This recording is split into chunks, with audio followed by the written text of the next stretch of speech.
আসসালামু আলাইকুম। আমি এমকে টেকনিক্যাল ট্রেনিং ইনস্টিটিউট থেকে করছি।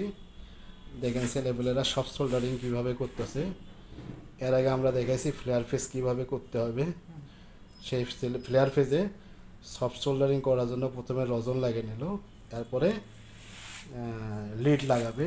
লিডটা দাও। এবারে লিড দেখেন কীভাবে গলাচ্ছে, পানির মতো গলে যাচ্ছে। গলে দেয় এটা কি লাগে যাচ্ছে, এটা বলা হয় সফট সোল্ডারিং। এটা কি বলা হয়? Soft soldering. এবার ওপরেরটা করো, ওপরেরটাতে আয়রন সঙ্গে সঙ্গে লাগাও, দেরি হলে কী হবে, ওটা আবার ঠান্ডা হয়ে যাবে। হ্যাঁ, এই দেখেন এবার ওপরেরটা করতেছে, প্রথমে রজন লাগিয়ে নিচ্ছে। ওটারে অনেক সময় লিডও বলে, রাঙও বলে থাকে ছেলেপেলে। হ্যাঁ, তা প্রথমে আমরা পাইপ কাটার দিয়ে টিউব কাটার দিয়ে কীভাবে টিউব কাটতে হয় সেটা শিখেছি। এরপর ফ্লার ফেস কীভাবে করতে হয় সেটা শিখেছি।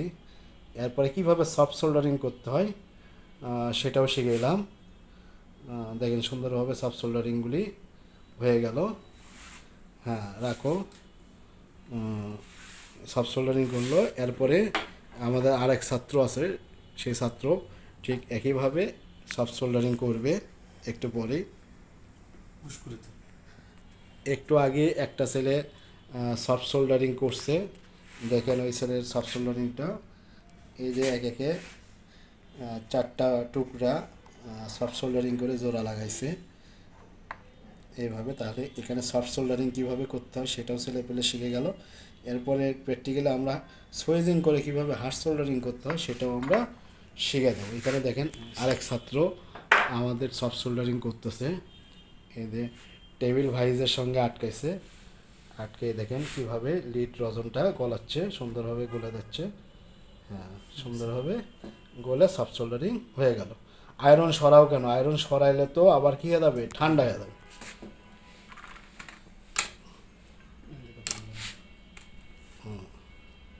ওটাই নাও, যেটা যেটা দিয়ে করছো ওটাই নাও। হ্যাঁ, একটু হিট রজন ভরে নাও।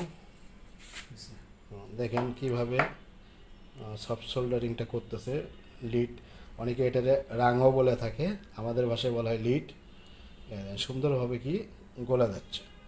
তাহলে আমরা কিভাবে টিউব কাটতে হয় সেটা শিখে এলাম, কীভাবে ঝালাই করতে হয় সেটাও শিখে এলাম। এটা কি ঝালাই? সফট সোল্ডারিং করা শিখেছি। এরপরে আমরা ছেলেপেলেদেরকে সোয়েজিং করে কীভাবে হার্ড সোল্ডারিং করতে হয় সেটাও আমরা শিখে দেবো। সেটাও আমরা দেখেন কীভাবে সুন্দরভাবে গলে যাচ্ছে।